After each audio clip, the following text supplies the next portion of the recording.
Buenas tardes. Vamos a retomar los conceptos de abstracción y generalización que ya hemos desarrollado para introducir el concepto de genericidad.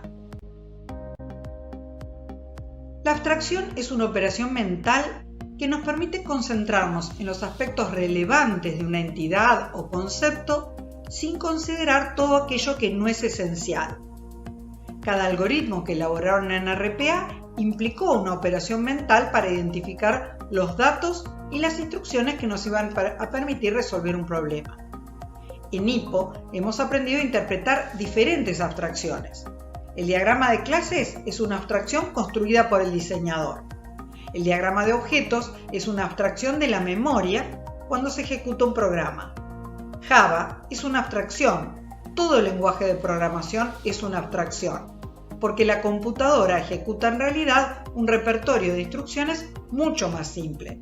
Esto lo van a ver en detalle en organización de computadoras. A medida que avancen en la carrera, la complejidad de los problemas va a aumentar y desarrollar un sistema de software va a requerir mayores niveles de abstracción. Una generalización es una forma de abstracción mediante la cual las propiedades comunes de instancias específicas se formulan como conceptos o afirmaciones generales. La generalización reduce la complejidad de los modelos y evita la redundancia. Cuando el diseñador define una clase automóvil y una clase camión, está creando dos abstracciones. Cuando crea una clase vehículo que identifica los atributos y el comportamiento común a los automóviles y a los camiones, está generalizando. Otra forma de generalización son las librerías o paquetes, que agrupan a un conjunto de recursos que pueden ser utilizados por diferentes aplicaciones. En Java, los paquetes incluyen un conjunto de clases relacionadas de alguna manera. Por ejemplo, un conjunto de clases gráficas que pueden ser utilizadas para definir interfaces gráficas de usuario. La generalización es un aspecto fundamental para la productividad. La generalización favorece la reusabilidad y por lo tanto reduce los costos. Las clases más específicas probablemente se utilicen en una aplicación particular, pero las clases más generales pueden ser utilizadas en diferentes aplicaciones y esto reduce los costos de desarrollo. La generalización favorece la extensibilidad. Las clases más generales serán implementadas y verificadas una vez. Los cambios por lo general afectarán a las clases más específicas o implicarán incorporar nuevas clases especializadas. La generalización favorece la estandarización, por ejemplo, al definir paquetes manteniendo algunas convenciones que facilitan su utilización. La genericidad es un recurso también muy poderoso porque nos permite generalizar comportamiento. Un algoritmo genérico es independiente del tipo de los datos.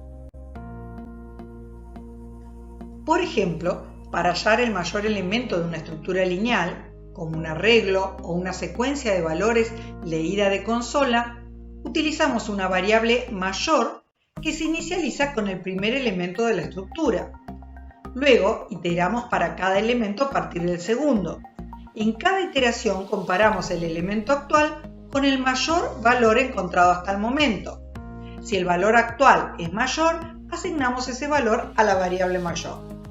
Observemos que las componentes de la estructura pueden ser robots, máquinas expendedoras de café o cualquier otro tipo que brinde un servicio que permita decidir si un valor es mayor a otro. Observemos que utilizamos el operador relacional mayor mientras diseñamos el algoritmo. En el momento que implementemos el código en Java, enviaremos el mensaje mayor a un elemento de la estructura.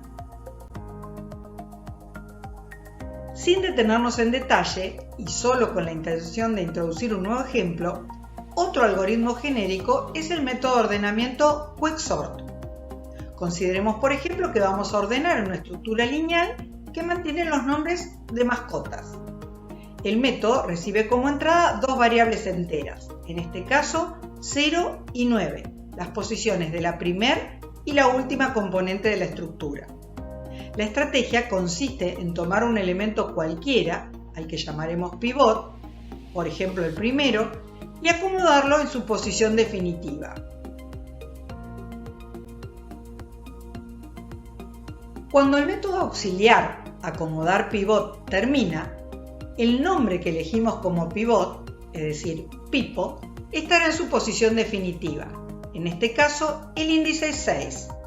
La estrategia consiste ahora en ordenar todos los elementos que quedaron antes del pivot y son menores que él, y luego los elementos que quedaron después del pivot y son mayores al pivot.